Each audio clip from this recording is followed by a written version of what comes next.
Well, I'm really excited to talk to my guest, Kyle Abraham. Hi, Kyle. How are you? I'm hanging in there. How you doing today?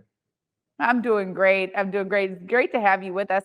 Thanks so much for making time in your busy schedule to be with us here on the day with Trae. Now, I mean, you have a phenomenal dance company, A.I.M by Kyle Abraham. I want to hear more about the background of you as a choreographer and a dancer. Tell us a little bit more there.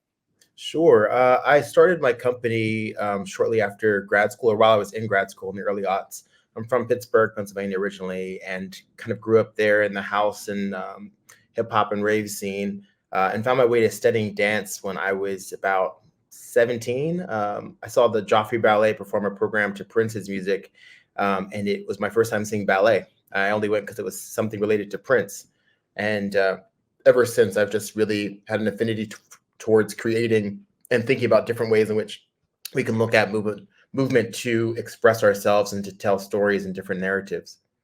Yeah, well, you have a show coming up this Wednesday at the Moore Theater, and I know it's always exciting when we can bring in amazing talent like yourself. Tell us about some of the excitement you're experiencing taking your show out on the road to different cities and bringing it here to Seattle.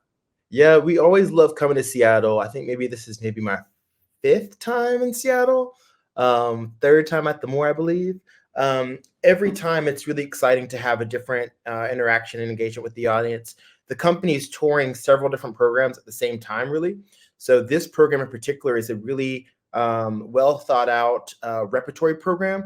And when I say a repertory program, it means it's a program made up of several different works to create an evening. The last time I believe I was there, we were doing an Untitled Love, which was a program all set to the music of D'Angelo. But what you'll see this week is a program that's in some ways looking at kind of ideas of past, present, and future with new work by a choreographer, Andrea Miller, called Year, which is still in a preview stage. But I think their audiences will really feel its impact and its resonance with her being a creative force in today's scene. We have a work by by BB Miller, who's a big kind of idol of mine. And BB's been on the scene for a good while and has some roots in the Seattle and Washington area. We're doing a work of hers called Rain, which premiered in 1989, I think it was. It's a really, really beautiful solo work. And then I have some works on the program as well, one of them being If We Were a Love Song, which is set to the music of Nina Simone. Wow. I mean, music and movement go hand in hand. And I know this is a part of SCG's performing arts kind of series, bringing different works to the audience here in Seattle. But there's something so special about music and movement. Tell us more about how you drive inspiration from the different kinds of music that you're using for your pieces. Yeah, I think in a lot of ways, I'm really thinking about what's the storytelling that the composer may have been interested in and how that correlates to my own life experience.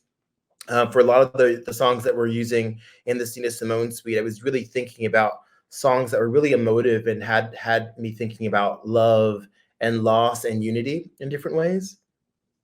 Mm. Yeah, that's really special. I also think too that, the ways that the audience experiences a dancer out there, there's so much emotion that is also being, I guess, woven through their movement. How do you choreograph for that to make sure that the dancers on stage are being able to emote in that way and bring the audience in? Yeah, I really try to think about how best to get the dancers as performers to be really vulnerable and have them be present in whatever they're sharing. So even if it seems as if we are taking on something outside of ourselves, it's important to think about what are the connectors. Is there someone in your life that you can relate to or you can try and embody that may be older, who may have more life experience than you do? How can we get you to express, yearning for something that maybe you haven't experienced in a way that allows you as someone engaging with an audience to be really earnest and really connected with your own experience. But a lot of it has to do with really directives. I try and really work on getting each performer to be all the more vulnerable and present in real time. Yeah, I think that speaks volumes to the audience and what they're able to capture and experience in a show like this. Well, of course, Kyle, I just appreciate your time. It's such an honor to speak to you. I know your name rings bells in the dance and choreography community. So we're so grateful that you'll be here in the Seattle area. It's coming up this Wednesday. You have the details we can share with folks so they know how to get there and see this amazing show. Well, one thing they can definitely do is go to our website, aim by kyleabraham.org, for all the details on the show. I think you can also find a listing on the Seattle Theater Group website and on the board's website as well. Absolutely. Kyle, thanks so much for your time. Can't wait to see you out there on that stage this Wednesday. Hey, thanks. Thank you.